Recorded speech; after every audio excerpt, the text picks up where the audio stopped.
Good morning.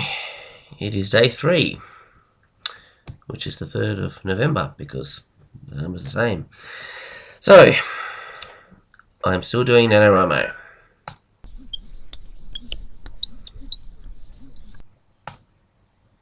Alright, bit tired. I'm still doing the morning thing before work, so it's 6:26 AM at the moment. But it's been working for me. So, let's have a look and see how things have been progressing. So, here we are on the NaNoWriMo website, and these are my stats. So, as you can see, I've been meeting my word goals. In fact, slightly exceeding them. So, the goal is to write 1,667 words per day. Now, the last 2 days I've written 1,800 and something.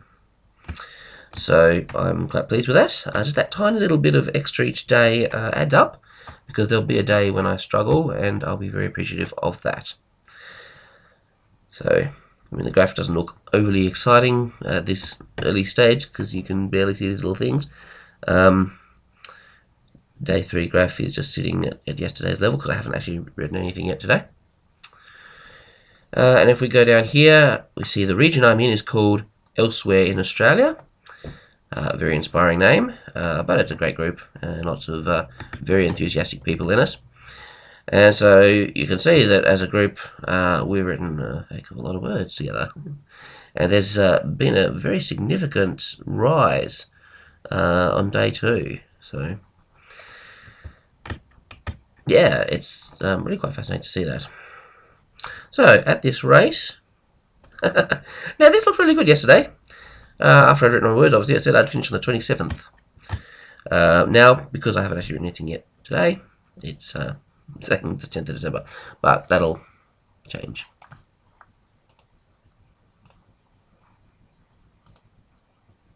So, I haven't actually really talked at all about what it is I'm writing, so let me just show you this. G'day, I'm David Collings, and I'd like to tell you about a space opera series I'm working on at the moment, called Jewel of the Stars. I jokingly refer to it as Star Trek meets Battlestar Galactica meets The Love Boat.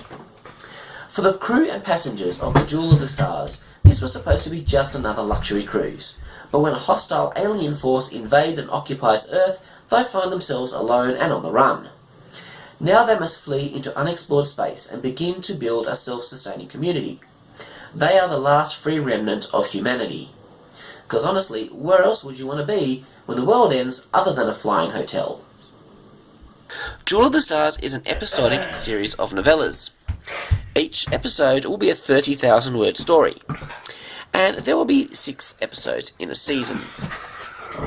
I have a 4-season arc planned out for this story, and you can see it displayed here on my kitchen cupboard. I'm having a lot of fun playing around with the setting. A cruise ship in space is not something that's really been done all that often before. The crew were not prepared for this. After all, they're not soldiers. And the passengers, well, they're going to have to start learning pretty soon that this is not a holiday anymore. I hope you'll join me for this adventure. It's going to be a lot of fun. If you'd like me to keep you up to date, all you need to do is sign up to my email group. There'll be a link in the description below. This will make you an official member of the Jewel of the Stars crew. I'll let you know as soon as new episodes become available, and you'll get various other exclusive content along the way. Until then, see you out there. Right, so that's a little video that I made earlier this year just to kind of describe Jewel of the Stars, which is my series. And as I said, I'm working on episode 3, which I should finish halfway through the month, and then I'll move on to episode 4. And episode 4 is the one that I haven't had enough time to properly outline. So that is kind of scary because I am very much an outliner. So we'll do some work on that. Good news is that because I'm getting all my work out done in the mornings so far, I have the whole rest of the day that I can potentially do some outlining, which I haven't done yet. But it is well and truly time to get some work done here. So, you can see all the scenes I've written so far. And nearing the end of Act 1. So let's look at what I'm going to write. So, argument with Dahlia Spring. Dahlia Spring is a semi-regular character, a bit of an antagonistic kind of character. She's a very wealthy businesswoman who has purchased the cruise line just before everything went crazy. So she kind of sees herself as being in charge of the captain of this ship. You know, I bought this cruise line, that makes me your boss. He, so far, has rejected that, saying, well, you know, none of that matters anymore. We're not on Earth now. This isn't a cruise, so I'm not going to do what you tell me. So there is some rising conflict between them. So, at the very end of the previous scene, the captain has been... In fact, that scene. The captain's been talking with an alien that has been brought aboard on a previous story, and he's trying to decide whether or not to let this alien stay amongst them or to send him on his way. And he's just been interrupted and told that Dahlia Spring wants to talk to him. She wants to know if there is any truth to the rumours that we have an alien on board the ship. This round, on my way. He turned to leave and glanced over his shoulder. Your presence here has made life very difficult for me, Yintol. So that's where we're picking up here. So, a goal, convince Dahlia Spring she has nothing to worry about, and even if there is an alien on board, it's none of her business. Conflict. Dahlia is making it her business. She will go public about this, and will tell the whole ship that the captain has been harbouring a dangerous alien on board the ship. And the disaster or outcome of the scene, Les tells her if she does, he'll throw her in the holding cell. This is it though. He has to make a decision about Yintol, and he has to make it public to the crew. Dahlia has forced his hand. So that's what I'm writing. So let's make it so.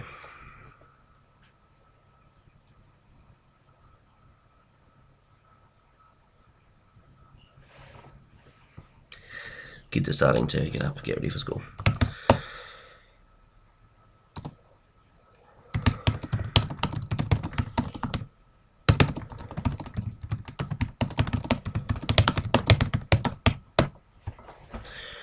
And just hold on a minute. What's up, mate? You all good? Are you alright? Did you need anything? Alright, good morning, Harry. I'm making a live video while I write NaNoWriMo. On YouTube or... On YouTube. Alright, now can you go put your clothes on, please? Good boy. Parents' work is never done. Alright. You've been staring at my embarrassing typo all that time. Okay.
It does not make sense for her to wear glasses in a world where everyone has contact lenses in their eyes, which serve as basically computer monitors.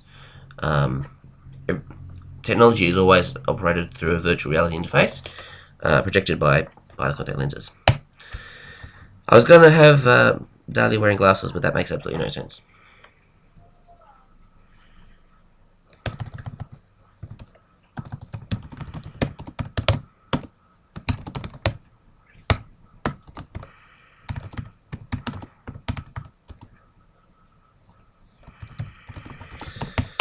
That's probably a bit of a cliche, but whatever. Deal with that later.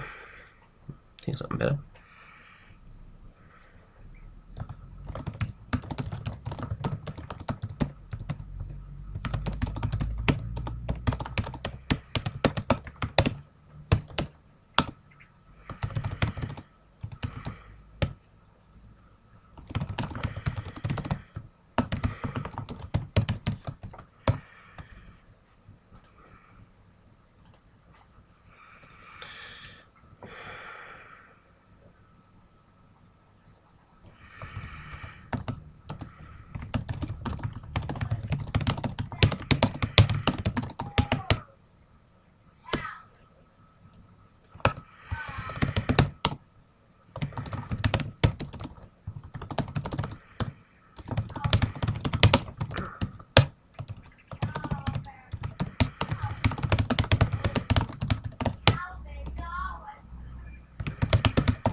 interesting little tidbit.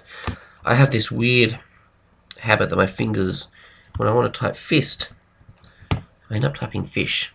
I can't tell you the number of times in my stories people have hit each other with fish. I didn't actually do it this time though. It's like Monty Python. Everyone's slapping each other with fish. This is not a comedy. So that just does not fit.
Alright, and that's a scene. That's 655 words. Which, according to my little graph that you can't see, takes me almost halfway towards my daily goal.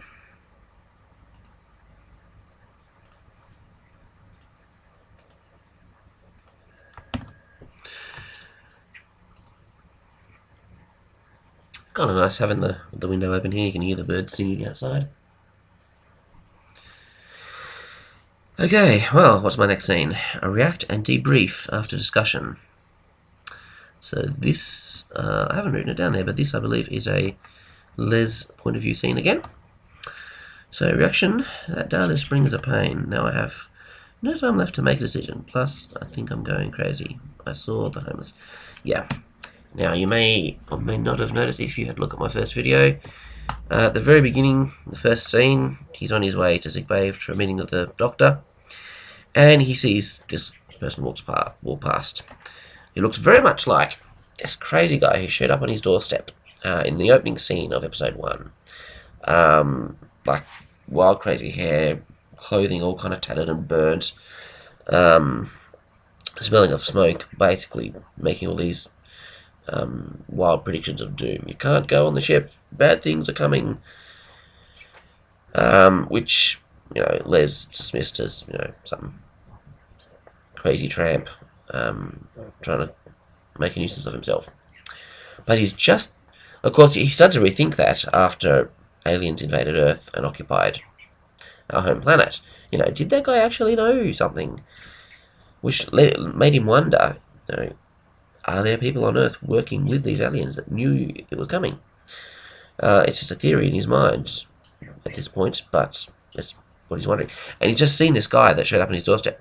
He kind of looked around and saw him disappearing into the lift.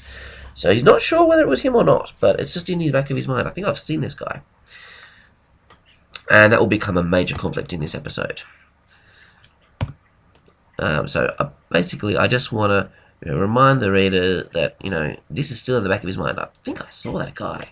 Am I going insane, or is he here? Good job. So the conflict mayor is a strong proponent of allowing Intol on the ship, even inviting him to serve serve on the crew as a guide, somewhat like Neelix in Star Trek Voyager. Janeway was very quick to welcome this alien on board. Of course, she was very used to working with aliens and having aliens around in that world where she lived. In Duel of the Stars, these aliens are the first ones that actually met. So this was first contact, and it didn't go well. So they're very wary of that kind of thing. The outcome: distracted, spot someone that looks like the homeless clergy from Earth. Is that meant to be there? Or is that when he actually... I think I might have copied the wrong thing there.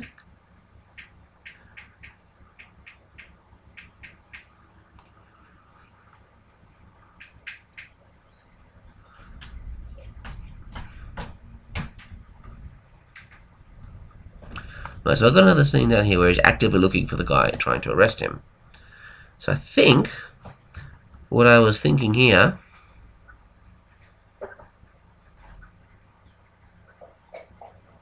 Oh, okay. No, I was looking at the wrong thing. Right. Yeah, now this is what we call a sequel. It's a reaction scene. So, yeah, he's in the crazy. The dilemma: I'm still undecided about whether Intol can be one of us, and if so, whether it's worth the risk of having him on board. So he's just not convinced yet. Decision: I'm going to have to make a public statement about him, but I'm not going to make a decision for another few days regarding his fate. So, Intol really is going to have to prove himself if Les is going to allow him to stay on board the ship. But he can't keep him secret while he is making that determination. He just has to go public. I've got this alien on board. I have not invited him to join the crew. I'm still making that decision. He's got to tell people, because Dahlia's 46 cents. So,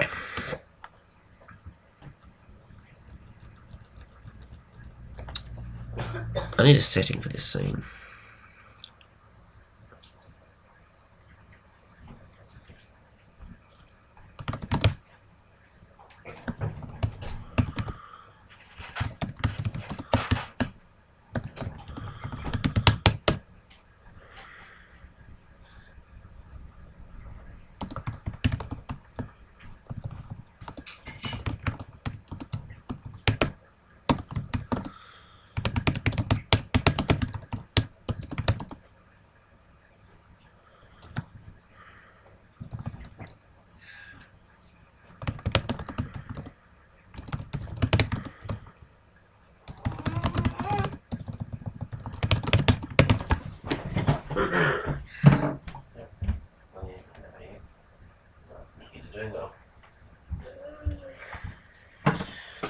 Alright, what is the time anyway? 6:54. It's probably about time that I went and started getting myself ready for work and make sure the kids are all good. So I will come back and do some more words later after breakfast, but I think I'm going to call this a day as far as this stream is concerned. So thanks for going on the journey with me. I hope it's been at least mildly entertaining. And I'll see you out there next time. So, see you later.